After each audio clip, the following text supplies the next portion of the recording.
не станешь. Так, здесь никого нет, а здесь тут... Да нет, никого нет, как ты меня задрал, споньк! Обосрался.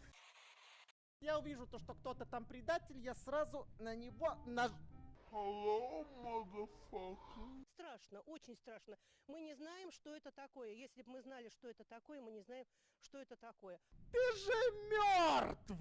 Как ты сейчас передо мной стоишь, я понять не могу, а? Ася не убийца, можно немножко отдохнуть. Так, Ася, вот, а сейчас реально, смотри, сейчас я выполню это задание, вот прям реально, посмотри, вдруг это она сейчас сомневается, то что я опять убийца, вот. Ну нахер. У меня, кстати, задание еще где-то в этом, в офисе находится. А ты чпойк, нубасос, нубасоски, ну ты если кого-то... Это состояние малолетнего дебила.